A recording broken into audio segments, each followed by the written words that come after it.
ഗോവൻ സമ്പദ് വ്യവസ്ഥയുടെ നട്ടെല്ലാണ് വിനോദസഞ്ചാര മേഖല. ഈ മേഖലയിൽ സമഗ്രമായ മാറ്റങ്ങൾ വാഗ്ദാനം ചെയ്താണ് എല്ലാ പാർട്ടികളും വോട്ട് തേടുന്നത്.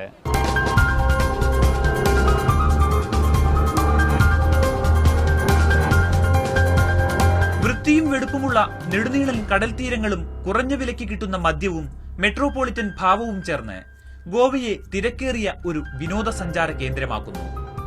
വിനോദസഞ്ചാര മേഖലയിൽ ഇന്ത്യക്ക് ഏറ്റവും അധികം വിദേശ നാണ്യം നേടിത്തരുന്നതും ഗോവയാണ്. ബീച്ച് ടൂറിസത്തിൽ ലോകത്തിലെ തന്നെ മികച്ച കേന്ദ്രങ്ങളിലൊന്ന്. Paradise. Goa is my favorite place on earth.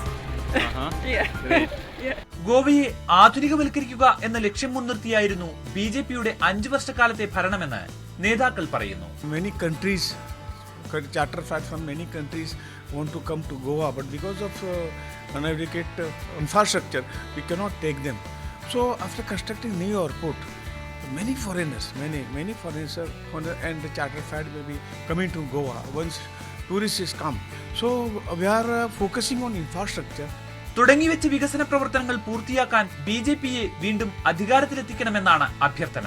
On base of development and various schemes, people should help BJP.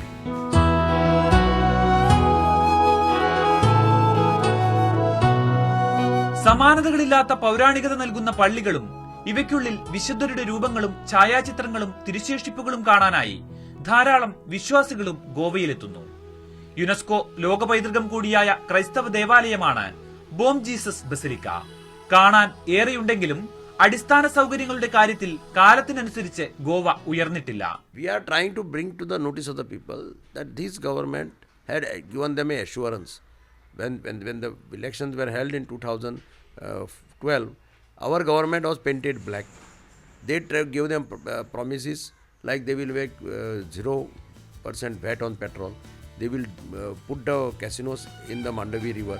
They will give unemployment allowance of 4,500.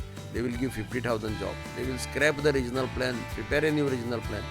കാസിനോകൾ നിർത്തലാക്കുമെന്ന് എല്ലാ പാർട്ടികളും ഒരേ സ്വരത്തിൽ പറയുമ്പോഴും ഗോവയുടെ വിനോദസഞ്ചാര ഭൂപടത്തിൽ നിന്ന് ഈ ചൂതാട്ട കേന്ദ്രങ്ങളെ അടർത്തി മാറ്റുക അത്ര എളുപ്പമാകില്ല. പഴയപടി പാർട്ടികളുടെ വാഗ്ദാനങ്ങൾ മണ്ടോവി നദിയിൽ വരച്ച വര പോലെയാകുമോ എന്നാണ് ഗോവക്കാരുടെ ആശങ്ക. പനാജിയിലെ മണ്ടോവി നദിയിലെ മനോഹര കാഴ്ചയാണ് തലപൊക്കി നിൽക്കുന്ന കാസിനോകൾ. വലിയ കപ്പലുകളാണ് ഇവിടുത്തെ ചൂതാട്ട കേന്ദ്രങ്ങൾ. കരയിൽ നിന്നും കപ്പൽ വരെ ബോട്ടിൽ കൊണ്ടുപോകും, തിരികെ കൊണ്ടുവരും. പണക്കാർക്ക് വേണ്ടി മാത്രമുള്ള സുഖലോലുപത. ഇവ മണ്ടോവി നദിയിൽ നിന്ന് മാറ്റണമെന്നാവശ്യപ്പെട്ട് പ്രക്ഷോഭങ്ങൾ നടക്കാറുണ്ടെങ്കിലും വമ്പന്മാരുടെ സ്വാധീനത്തിനു മുന്നിൽ സമരങ്ങളെല്ലാം നിഷ്പ്രഭമായി പോവുകയാണ് പതിവ്. ചൂതാട്ട കേന്ദ്രങ്ങൾ മണ്ടോവി നദിയെ മലിനമാക്കുന്നതായാണ് പരാതി. മാത്രമല്ല കാസിനോകൾ മയക്കുമരുന്ന് വിൽപ്പനയുടെ കേന്ദ്രങ്ങളായി മാറുന്നതായും ആരോപണമുണ്ട്. എന്നാൽ സർക്കാർ ഖജനാവിലേക്ക് വർഷത്തിൽ 200 കോടി രൂപ എത്തിക്കുന്ന കാസിനോകൾ ഉടൻ നിർത്തലാക്കുക എളുപ്പമാകില്ലെന്ന് BJP തുറന്നു സമ്മതിക്കുന്നു. We have tried our best, but other places also people are objecting to enter the casino in other things. So they are now based in Mandavi, and local people are not going on casino. Only tourist people are going to visit the casino. കാസിനോകൾക്ക് ഘട്ടം ഘട്ടമായി താഴിടുമെന്നാണ് കോൺഗ്രസിന്റെ ഉറപ്പ്. ആദ്യം വെള്ളത്തിലെ കാസിനോകളും പിന്നീട് കരയിൽ പ്രവർത്തിക്കുന്ന 1 ഡസനോളം കാസിനോകളും നിർത്തലാക്കുമെന്നാണ് വാഗ്ദാനം. അതേസമയം ഭരണം ലഭിച്ചാൽ ഉടൻ കാസിനോകൾ നിരോധിക്കുമെന്നും മേഖലയിൽ ജോലി ചെയ്യുന്നവർക്ക് പകരം തൊഴിൽ നൽകുമെന്നും ആം ആദ്മി പാർട്ടി വ്യക്തമാക്കുന്നു. Aam Aadmi's stand on casinos is made very, very clear.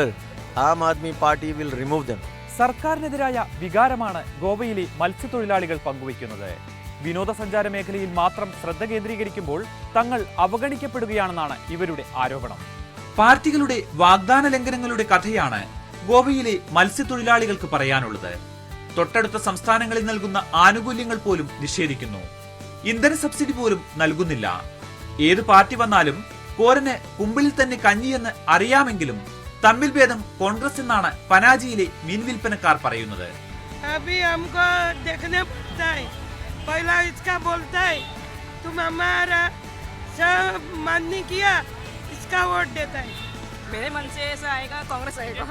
ഗോവയിൽ 1 ലക്ഷത്തിലധികം മലയാളികളുണ്ടെന്നാണ് ഏകദേശ കണക്ക്. അതുകൊണ്ട് തന്നെ ജയപരാജയങ്ങൾ നിർണ്ണയിക്കുന്നതിൽ ഈ വോട്ടുകളും നിർണായകം. ഗോവയുടെ ശാന്തതയിൽ ശാന്തമായി ജീവിക്കുന്നവരാണ് മലയാളികൾ. അതുകൊണ്ട് തന്നെ സജീവ രാഷ്ട്രീയത്തിൽ വിരലിലെണ്ണാവുന്നവർ മാത്രം. എല്ലാ പാർട്ടികളുമായും ഒരുപോലെ അടുപ്പം സൂക്ഷിക്കുന്നവരാണ് ഇവിടുത്തുകാർ. മലയാളി സമൂഹവുമായി ചേർന്നു പോകാൻ നേതാക്കളും മത്സരിക്കുന്നു. പൊതുവെ മലയാളികൾ പൊളിറ്റിക്കലി ഇൻവോൾവ്മെൻറ്റ് വളരെ കുറവുള്ളവരാണ്. അവർ എല്ലാവരെയും സപ്പോർട്ട് ചെയ്യും. പ്രത്യേകിച്ചൊരു പൊളിറ്റിക്കൽ സൈഡ് നിൽക്കുന്നവരല്ല പൊതുവെ. എങ്കിലും ചില പാർട്ടികളോട് കൂടുതൽ അടുപ്പം സൂക്ഷിക്കുന്നവരുമുണ്ട്. BJP നേതാവായ ഗിരിജൻ നായർ ഗോവയിൽ പാർട്ടി ഭരണം നിലനിർത്തുമെന്ന വിശ്വാസത്തിലാണ്. BJPയിലത്തെ എല്ലാ നേതാക്കന്മാരും മലയാളികളുമായിട്ട് നല്ലൊരു അണ്ടർസ്റ്റാൻഡിംഗ് ഉണ്ട്. മലയാളികളുടെ വോട്ട് വളരെയധികം നിർണായകമാണ്.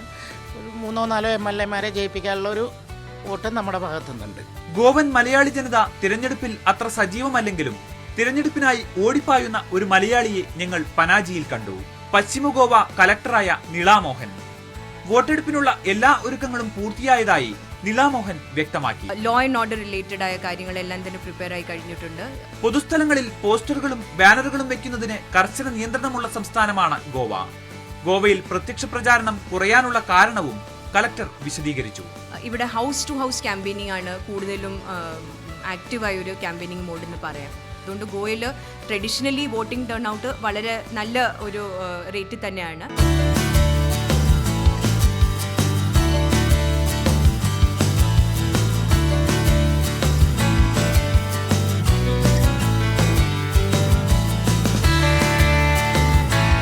ഗോവൻ തീരങ്ങളിൽ വീശുന്ന രാഷ്ട്രീയ കാറ്റിന് ഭരണവിരുദ്ധ വികാരമോ അതോ ഭരണ അനുകൂല വികാരമോ എന്ന് തീർത്തു പറയാനായിട്ടില്ല.